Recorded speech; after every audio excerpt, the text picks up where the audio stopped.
here on Democracy Now!, democracynow.org, The War and Peace Report. I'm Amy Goodman with Nermeen Sheikh. We turn now to President Obama's major address on global warming on Tuesday. Obama confirmed he'll impose the first limits on greenhouse gas emissions from new and existing power plants. The move won't require congressional approval, meaning Obama can bypass expected Republican-led opposition. Today, about 40% of America's carbon pollution comes from our power plants. But here's the thing. Right now, there are no federal limits to the amount of carbon pollution that those plants can pump into our air. None. Zero. We limit the amount of toxic chemicals like mercury and sulfur and arsenic in our air or our water. But power plants can still dump unlimited amounts of carbon pollution into the air for free. That's not right, it's not safe, and it needs to stop.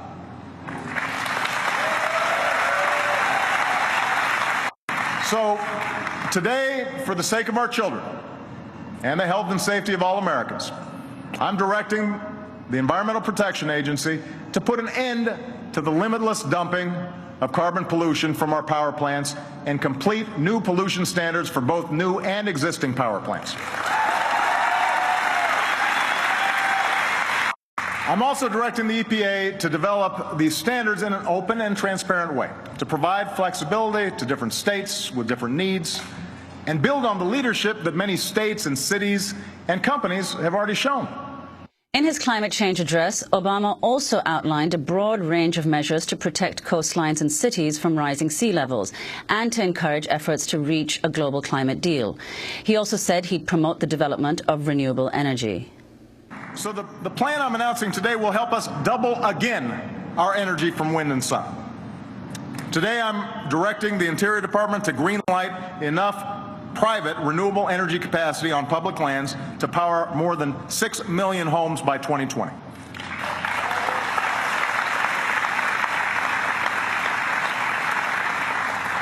The Department of Defense, the biggest energy consumer in America, will install 3 gigawatts of renewable power on its basis, generating about the same amount of electricity each year as you'd get from burning 3 million tons of coal.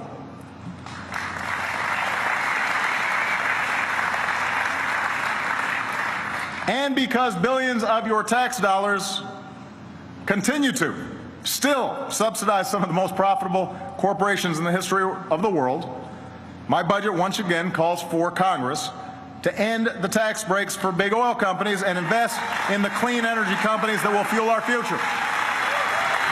On Tuesday, President Obama also addressed the Keystone XL tar sands pipeline. He said that allowing the controversial Keystone pipeline to be built depends on whether it increases net carbon pollution. Just how successful he'll be in carrying out his sweeping plan to address climate change and whether it goes far enough is a matter of debate.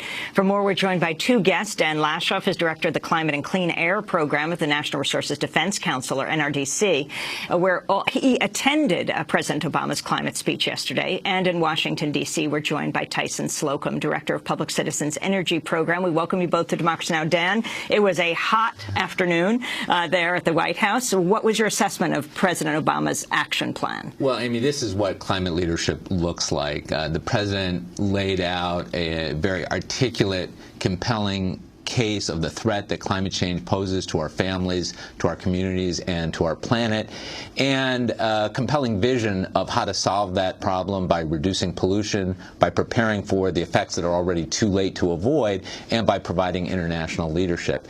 And the heart of his plan, as you rolled on the clip, is a directive to EPA to set the first federal limits on carbon pollution from power plants. They're responsible for more carbon pollution than any other source in the United States.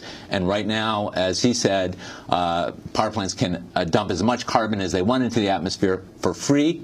That's wrong, and it needs to stop, and it will as a result of this plan. And Tyson Slocum, your response to the speech yesterday, to Obama's speech? It was a great, inspiring speech. The problem is that the details of it are a lot less inspiring. The centerpiece of Obama's comments were on establishing these rules to limit carbon pollution from new and existing power plants. That's actually not a new proposal. Last year, Obama's EPA rolled out such plans for new power plants, And 2 months ago, they withdrew them under heavy criticism from the coal industry and from the utility industry. So you'd have to imagine that the fact that they shelved these plans because utilities and coal companies didn't like them, that they're going to be reintroduced by September, most likely at a weaker level than they were proposed last year. So again, it's up to all the activists and all the organizations out there, including Dan's and mine's, to make sure that Obama reintroduces the same rules that he did last year that essentially would not allow new coal-fired power plants to be built.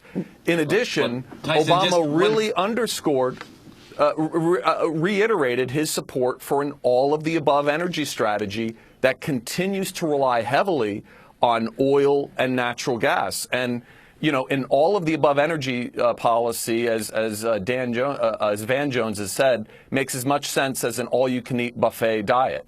So I think that we've got to reassess the administration's continued commitment to increasing fracking for natural gas, which this administration is committed to, and exporting that fracked gas to other countries. And in addition, the plan does nothing to curtail coal exports. So even if we develop great rules to limit U.S. power plant emissions of greenhouse gases, it's going to be overwhelmed by the emissions from U.S. coal that is burned in other countries like China. Dan Lashoff of Natural Resources Defense Council. Well, first of all, EPA hasn't withdrawn its standard for new power plants. It looks like they're going to repropose a standard, but in the meantime, you can't build a new power plant that emits as much as conventional dirty coal plants built. That's still in effect. The plan. And the important thing here is that the president set a specific directive to EPA to finish these standards by June of 2015. Now, you know, we should have taken these steps decades ago, but this is the first time we have a clear deadline from the president of the United States to EPA to end the carbon pollution loophole. That's a huge step forward. And yes, we're going to be mobilizing the public to make sure that these standards are as strong as possible and to make sure that the coal industry isn't able to derail them either through the courts or by trying to get Congress to interfere. But the president really provided crucial leadership yesterday.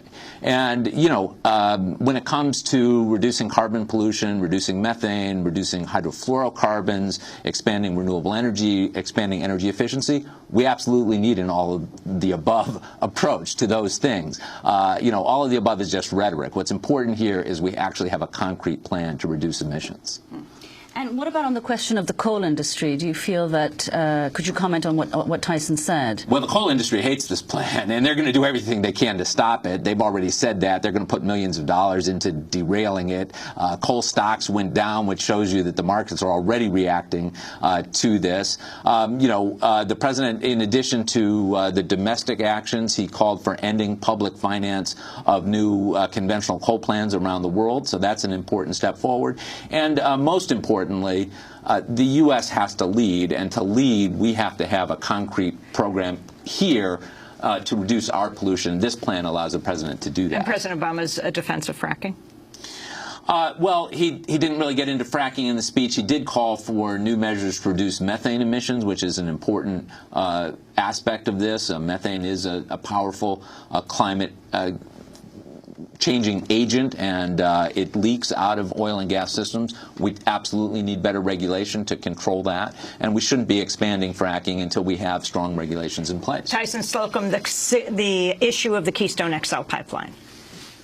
Well, it's great that that Obama mentioned the fact that that tar sands features significantly more greenhouse gas emissions risk than conventional oil, and he said that he would not approve the Keystone pipeline if it resulted in a net increase in emissions. The problem is that his own State Department has already said that it will not result in a net increase in emissions. So again, at first glance, his words sounded great, but the deeds of his agencies and his administration says another thing. At in this fact, point, John Boehner's people immediately said, the House Speaker, since he said only if this doesn't increase net gas emissions, they said, well, since we know it doesn't, I guess they're moving ahead.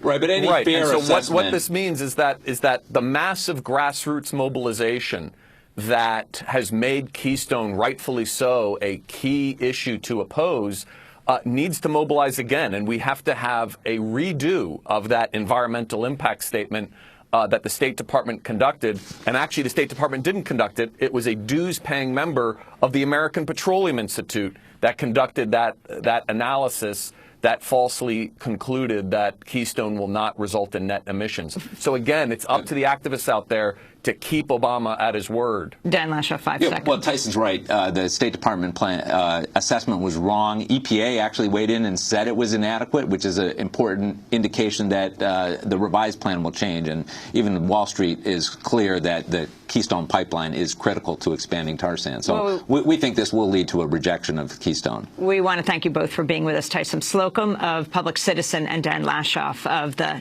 Natural Resources Defense Council. That does it.